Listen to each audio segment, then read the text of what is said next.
plans for repairing the damage that was already done. So we can't rest on our laurels about that. But why do I mention the Atlantic Coast Pipeline?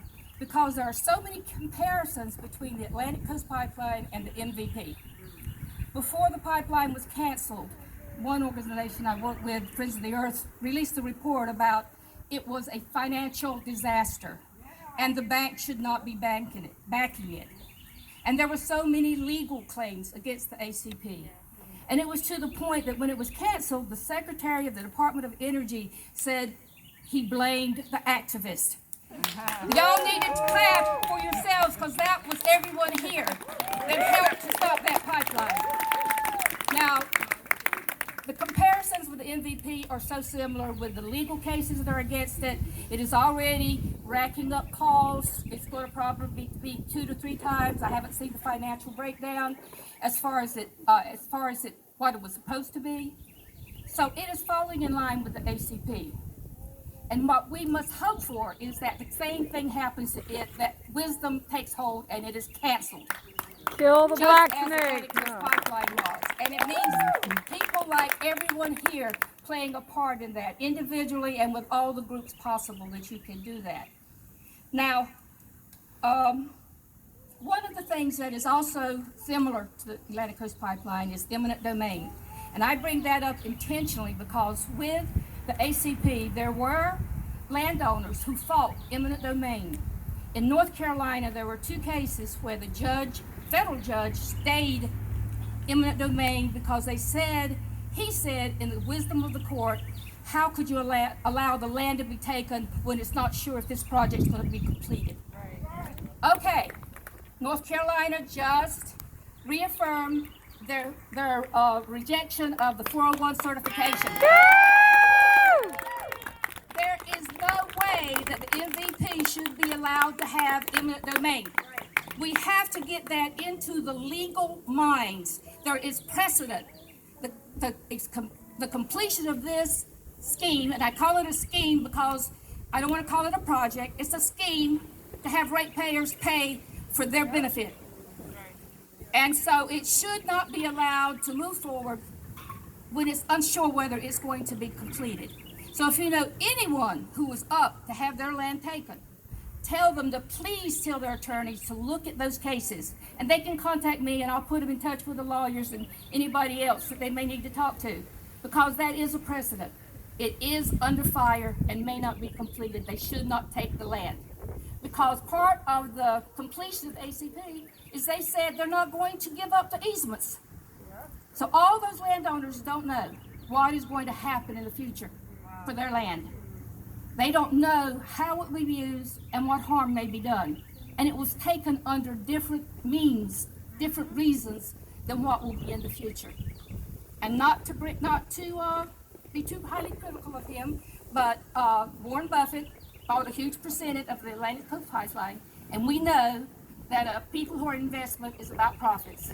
So we can't let that go unattended. We must pay attention to what is happening post the delay of the pipeline. Well, please pass along the word as much as you can. There's precedent that they should be stayed with any eminent domain. The ACP has precedence of that. The land was not allowed to be taken. And so we're on a good road. One of the things that I want to share is that we have proof positive, and it's been reported by Sir David Attenborough in an Apple documentary called The Year the Earth Changed. The Year the Earth Changed. And what happened during the year of COVID? The sky turned blue in India, and they could see the Himalayas for the first time. And in South Africa, penguins are walking down the streets, undisturbed. And all over the globe, bird songs are louder. And not only are they louder, they are hearing new tones from birds that they never heard before. So we know the earth can cleanse itself. The earth can save itself. But it can happen so much quicker if we just admit the harm that we do every day and get in line with the renewables that we know are cheaper, cleaner, and better for all of creation. So we are joining together today as partners, collaborators, and companions to take that message forward and make sure that there's no MVP. Thank you.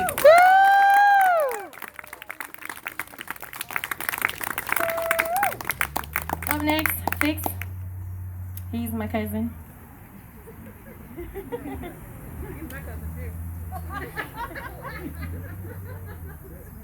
We'll just make him everybody's cousin.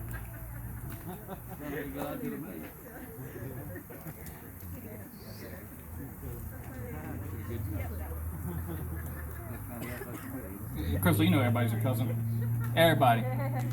Everybody. Y'all are cousins. Don't worry about it. Well, Trent, Askanaha. Diathi Fix wrote. I'm calling myself by my wife's last name now. Fix Gang. Anyways, I guess it don't matter anymore. This is kind of improv for me. I didn't know I was going to be talking to you today. I used to talk a lot. Spent a lot of time in Richmond. I'm originally from Gahadri region, which is the Cape Fear River region. I know I got a few people from the Cape Fear region out here, hiding somewhere. Jane Jacobs. Moved up to Richmond for Beth Roach, the one who opened up earlier. Forgot how to listen. So much traffic, people outside our window screaming they're going to kill each other, and look out, all you see is skyscrapers, Dominion, BB&T, all that good stuff. Barely get a glimpse of the James River. Beautiful river, but barely get a glimpse of it. Then I dragged her back down to North Carolina, moved by Skaawagi, the Roanoke River, and Chewadik, Sean, and the Gashai. We literally have like 4 rivers by our house and plenty of water. At least we're trying to keep it that way. And you don't really realize that you forget to listen until you're back out there in the swamps. I spend all my time in the swamps. Swamp boots, everything like that. I'm in the swamps. I'm looking for a swamp right now, so anybody knows where one's at, please direct me. That's where I belong. You can ask Brandon, because I drug him in the swamp and I got stuck in quicksand the other day. But anyways, you forget to listen. I'm used to talking. I'm used to hearing traffic now. But there's a lot of other things out here that were talking to us besides the speakers. There's some birds in the privet right there. If you go down to the water, you can hear the Dan River just raging right now. A little low, but it's still raging. The grasses, the leaves are blowing. All those things are talking to you right now. And we need to listen to them. If you forgot to listen, just go outside somewhere. I don't care if you're in a city or something. Just remember that you need to listen. You need to feel. You need to see things. And I think everybody here to some degree does that, because that's the reason why you're here. Because you see things, you hear things, you feel things, and those things are calling out for you to come here and put up a fight. You might not know exactly what you need to do, but you know you need to do something. And I'm glad everybody came out here. I don't know how much time so far I keep jabbering, just tell me to cut it right off. But anyways, I'm kind of a jack of all trades. Most of my career paths have been on accident. Became an EMT on accident, went to dialysis on accident, and all these other odds and ends. And I ended up getting into seeds on accident. So I'm a seed keeper today. I also sell cheeseburgers now on some land that we're actively reclaiming in Bertie County, North Carolina, deep in the swamps. Thank you. There's a huge chunk of unceded territory down there. Oh, it's scary. North Carolina doesn't like to hear that. And we're probably amongst the first indigenous people in over 200 and some odd years that are actively reclaiming land back in North Carolina. So if y'all want to come out and visit us, listen to our stories, by all means do so. You'll see beautiful beaches, beautiful cypress trees, and the most beautiful, largest mosquitoes in your life. Okay? But anyways, seed steward by trade now. And one thing you learn when you're out there planting seeds, especially if it's seeds that come from your ancestors, you start putting a spirit or a relative behind it. I don't care whatever you put behind it, so as long as you develop a connection to it. And then as you watch it grow, you start noticing that the climate's impacting it. Too hot, too much rain, too little rain, too much wind, storms that are happening that shouldn't be happening at that particular time. And you start to try to realize, what can I do to help that thing grow? Because this kept my family sustained for over 4,000 years, and I got to keep it going for another 4,000 plus, right? So one thing I learned before that, I wasn't really, I understood climate, but I didn't really know what I need to do with the climate issues until I got into the seeds. And then I realized everything. I started living a life by our Thanksgiving address, the traditional Haudenosaunee, Meherrin, Tuscarora, Nottoway view of the world. Words that come before all else. I started noticing that our water was hurting. Our people were hurting. Our land was hurting, our grass, the birds, and this annoying privet tree. I hate privets, by the way. All of our animals were hurting. And I knew I had to do one thing, and that was marry Beth Roach. Because she seems to have her head on her shoulders and knows what to do. She's got a plan. I could just go out there and plant seeds and then, sure, whatever you say, let's go do that, come up here. Because most of the time I don't know what day it is. But anyways, thank you all for coming out.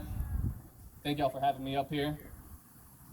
Listen, everything around you, to each other, everyone. Nawan. Thank you so much. And up next, my sister Mary, who I'm just going to go ahead and tell you, she's pretty badass. She got on the back of a motorcycle and was like, just go for it.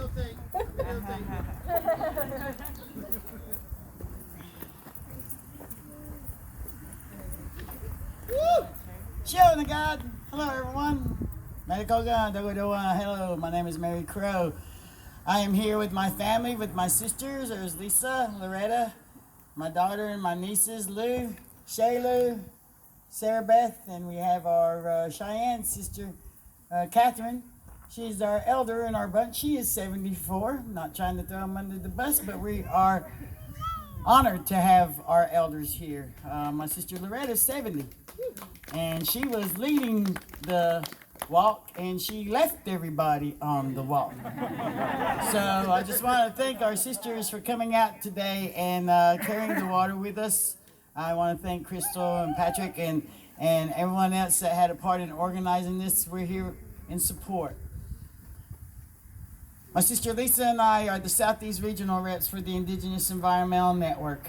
In 1996, we organized and coordinated the 7th Protecting Mother Earth Conference in Cherokee. And at that time, our theme was, Our Rivers Are Life. That was 25 years ago this year. So that lets you know how long me and my sister have been standing and fighting for Mother Earth. We started against the regional landfill, and we started praying and asking our elders to come and bless the area. That's whenever we got a visit from Mr. Tom Goldtooth and Jackie Warlito, our late sister who just passed away 2 years ago. They were the founders of the Indigenous Environmental Network, which is one of the forefront leaders in what you see happening today with President Biden, with what you see happening today with what we're looking at, the Thrive Agenda. And that is done by many grassroots and community organizations across the United States. And we also did something too as Indigenous peoples, is that we encouraged our people to understand the importance of that vote.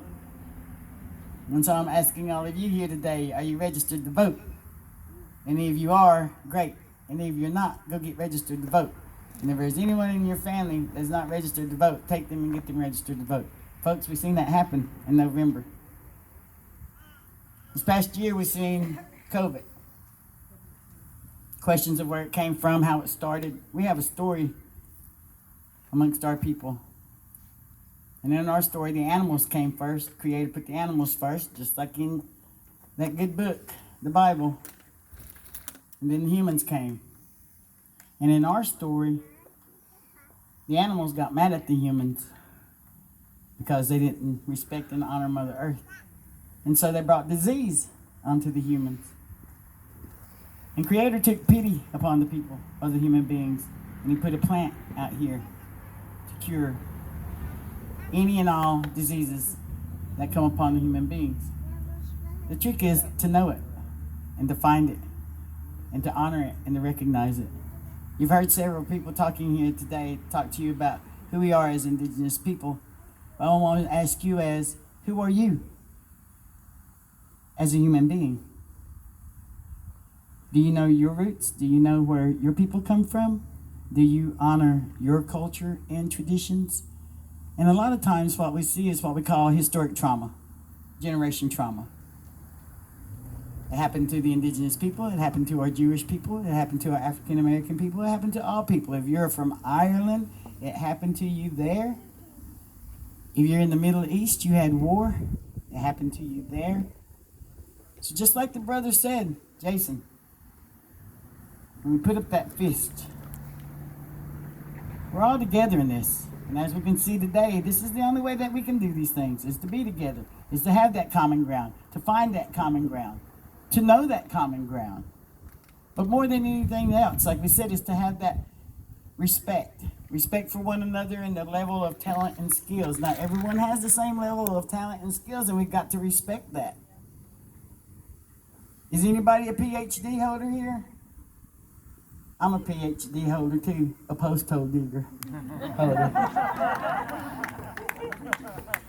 But hey, I bet you if I was to give that post-hole digger to somebody that had no clue how to use it, do you think they'd know how to use it? No. Right? And do you think they'd have the strength to use that post-hole digger? So, you see, we have to understand that PhD doctor might need that post-hole digger to come and fix some fence on that property, right? We need each other, folks. And when we start looking at commonality, when we start looking at simplicity, when we see what we can do when we come together, that's the message. And that's the thing that's most important here today. And again, I want to thank each and every one of you, especially you guys that have been running, and all of you guys that came out today and walked with us today. You know, they were saying 4 miles, and somebody had a tracker, and Jason was like, man, I don't trust that thing because it looked like we've been going like 10 miles. And he wasn't lying. We were booking it, but that's what we do. That's what we do when we care and love one another, when we care and love for each other, and when we care and love for this home, this place we call Mother Earth. Then I know, like I said, we see it. They denied the permits in North Carolina. You know, Virginia said no. You know, where's our yellow finch sitters at? Is any of them here today?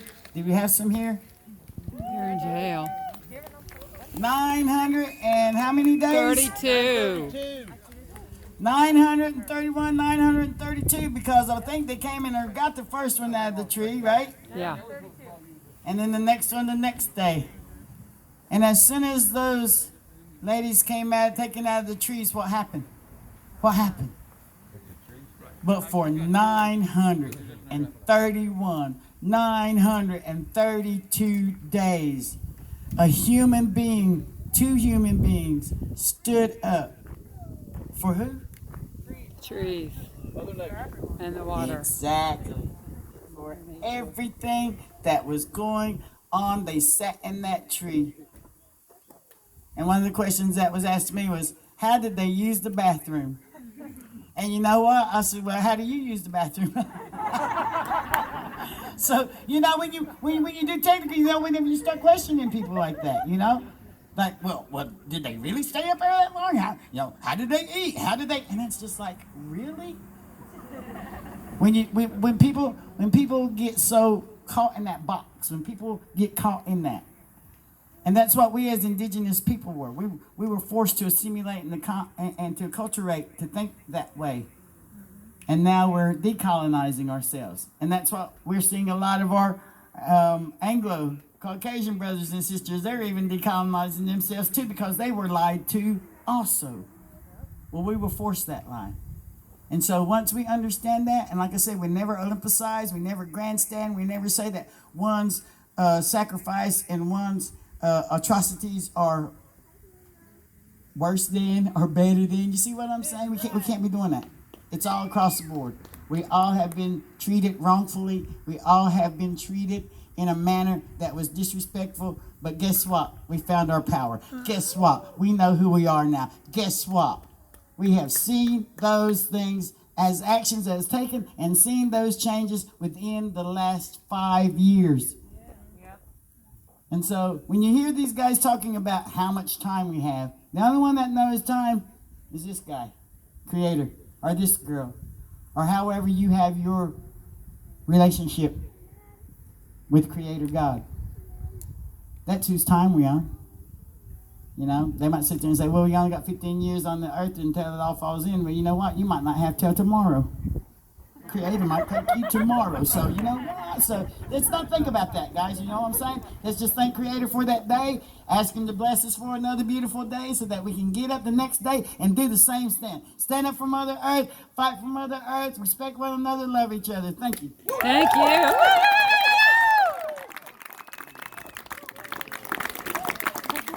So up next, we have Desiree. She has been, we've been fighting this together. We banded together last summer.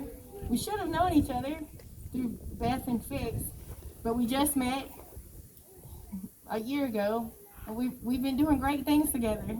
So she even went with us to the tree centers, and she climbed a mountain, y'all. I climbed a mountain. That was impressive. Thank you, Crystal. And I'd like to also introduce, this is my daughter. Say your name.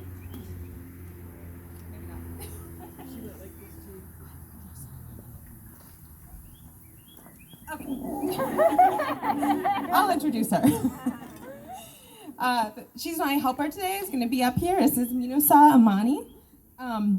In our language, the Yesan Tutilosiponi, it means moon over water.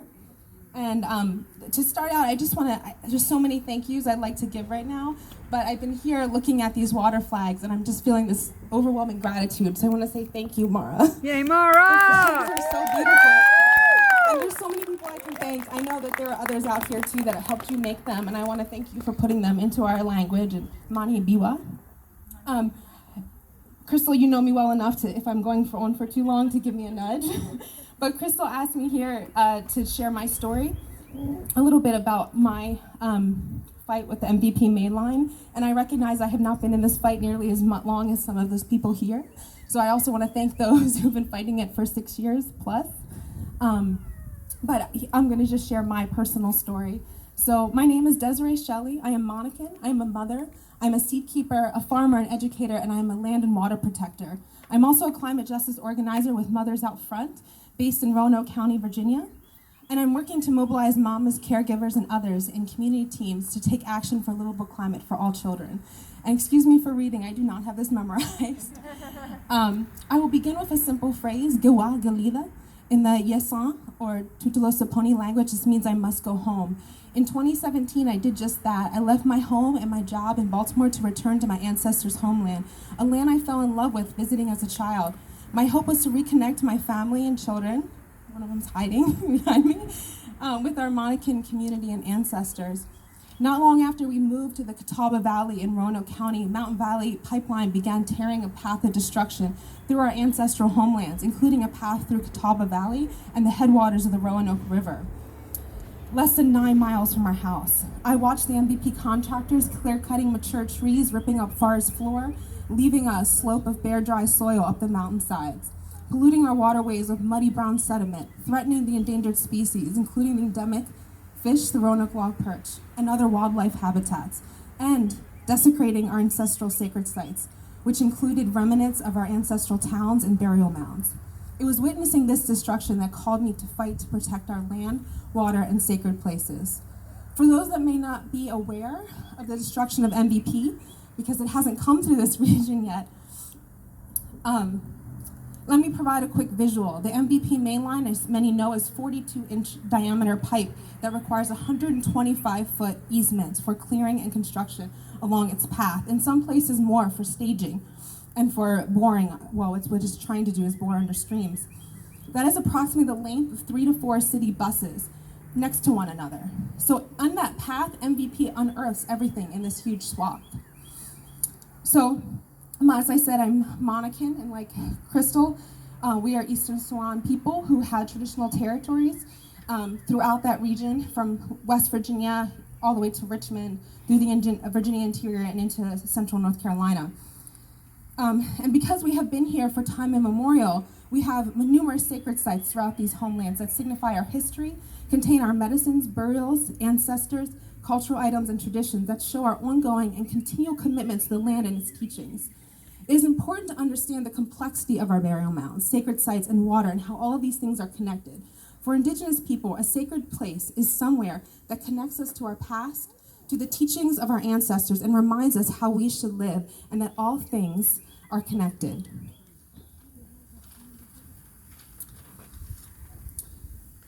Our ancestral villages and burial mounds were also often established along waterways. And the ability to access, and this is because the ability to access a clean natural water source often has an important role in Indigenous day-to-day spiritual lives. Our burial mounds historically were visited during ceremonial times of the year, where the bones and the remains of those that had journeyed or passed on were retrieved and placed in these mounds with the rest of their ancestors.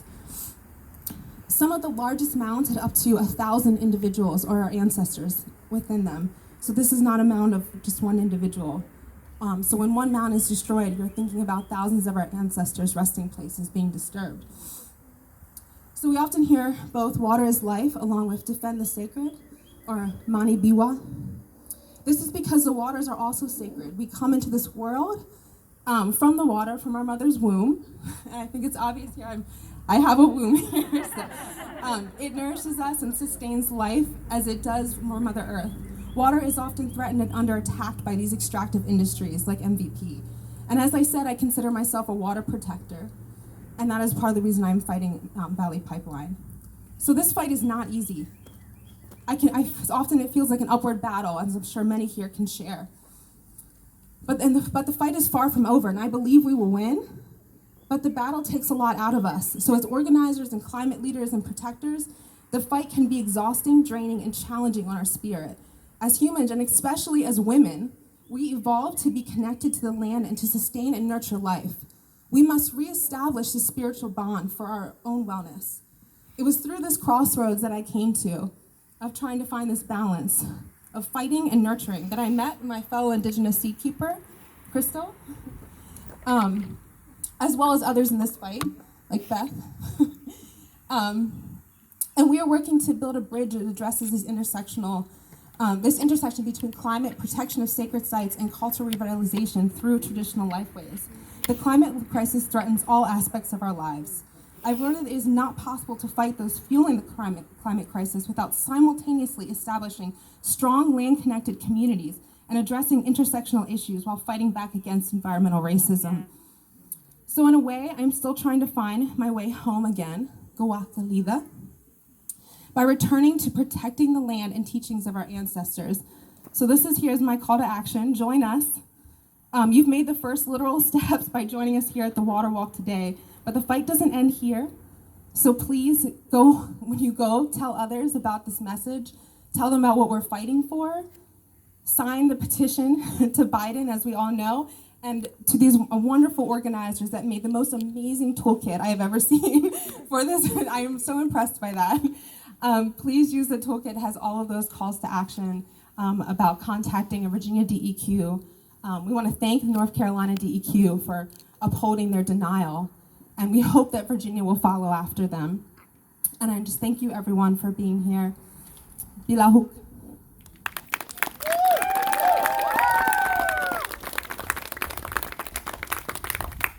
So before I present our final speaker, I just want to say that I met William when we were down with Miss Donna. I think we were doing the LNG protest, and we went down there and we're listening to farmers and people talk about how they just like trespass on their land and just do just crazy stuff and intimidate people.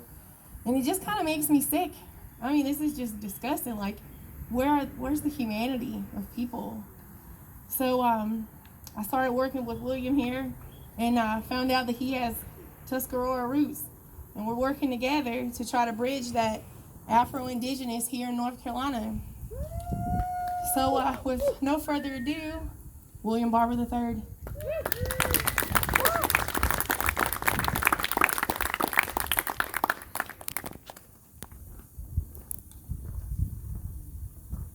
Good evening, everyone. I want to first just ground us in what has been already articulated, is that importance of solidarity and community. And not just solidarity that allows us to care for one another, but solidarity that allows us to speak up for, to stand for, and to fight for one another. So as an exercise, I want you to think about, in this moment, the person, the place, the community, the lineage, the legacy. What are you fighting for? And when I ask you, what do you want? I want you to channel that and say environmental justice. I'll ask it a second time. I want you to say climate justice. Now I'll ask it a third time, and we'll say no MVP.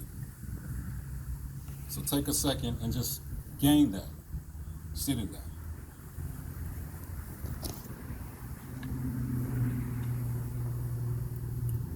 What do we want? Environmental justice! What do we want? Climate justice! What do we want? No MVP! Thank you all. When we think about this present moment, you know, that we must recognize that there's an urgency of now. When we think about the burgeoning climate crisis that threatens all of us, but especially frontline and impacted communities that have been historically marginalized, there's an urgency of now. When we think about attempts to continue to promulgate environmental injustice in our indigenous communities, in our poor communities, in communities that have been locked into extractive economies, in our coastal communities, our rural communities, there's an urgency of now. And when we think about every one of us who's concerned with preserving Mother Earth for not just this generation, not just the second generation, but for 7 generations, there's a fierce urgency of now.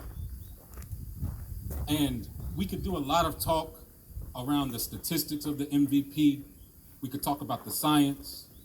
We could talk about the financial burden. We could talk about the environmental injustice. And there will be a time and place for that. But as we go into this fight, I simply and humbly want to just remind us of who we are.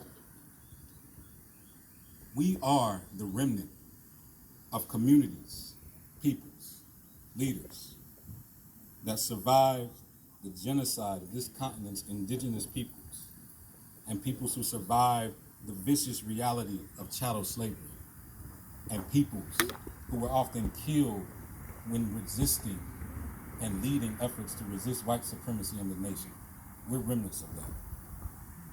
We are remnants of communities, Black, brown, and indigenous, that not 30 years ago, 1982 in Warren County, came together and led a community-led effort, which resulted in a nationwide movement for environmental justice that still rings through today.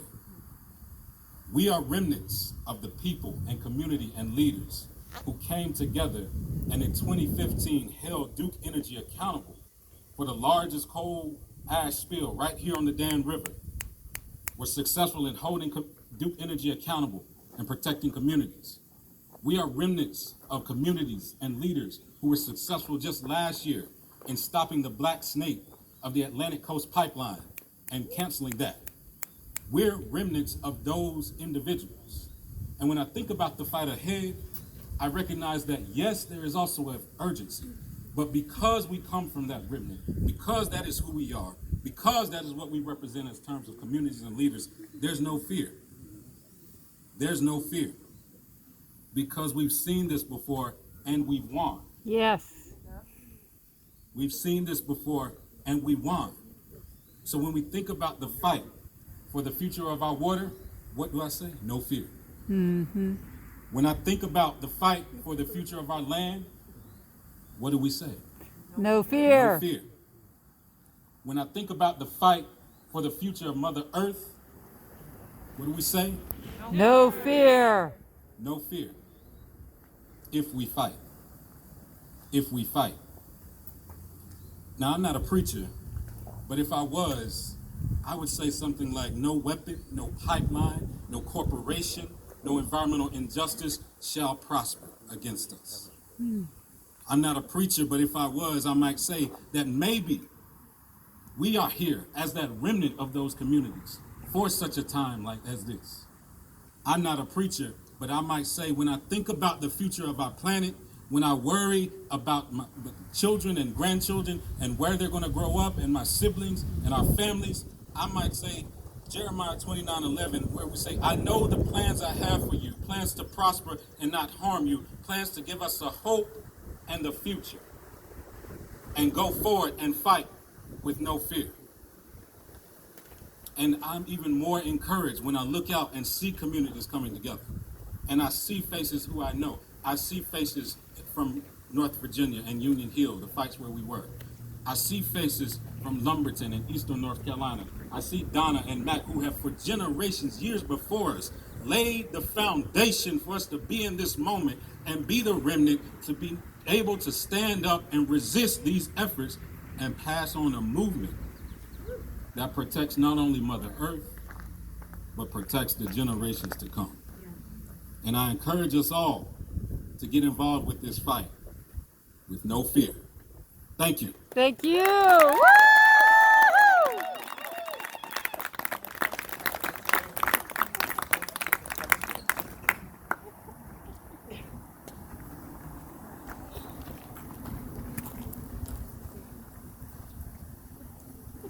So I'm going to close on behalf of my wife and Desiree, our matriarchal, matrilineal, traditional feminist leaders. Because if you don't know, this was a very spiritual day for them. Caring and praying for that water in the way that it's being attacked is no easy feat if you're really connected to the prayer. And so just to step up and say a couple words is not really a big sacrifice for me. I want to tell you about the significance of a little more than just this magnificent context, which was our planet. So, it's like, I think everybody here, if they didn't know before, they know now that every action, every foot on the ground, every mile walked, every prayer thought and felt, spoke, sung, or otherwise was a mega context, right? The world, the universe, we'd even say. But I want to bring it smaller because it's something that I've seen coming to this coast, which is my natural coast. I come from Choctaw people of Louisiana, Southeast Woodland, indigenous trades people of before. And I was born in the Midwest, raised in the West Coast. Most of my teachings until I started finding my own came from tribes on the West Coast. Many tribes on the West Coast started out at 6 in the morning when we were praying at the first site, the first family affected. At 9, they were in solidarity with us, from the Topanga Nation down by San Diego, all the way up to the Miwoks in Sacramento, the Chumash in Central California, the Shoshone Paiute of Nevada, California inlands, and our Pomo and Bear River people way up north by the Oregon border. We also got visited by prayer that started before we even woke up in Sweden. Thank you, Mary Crow, for that connection. These good-hearted, two-legged people did a team of 5 and hiked this high part of Sweden, which I mistakenly thought was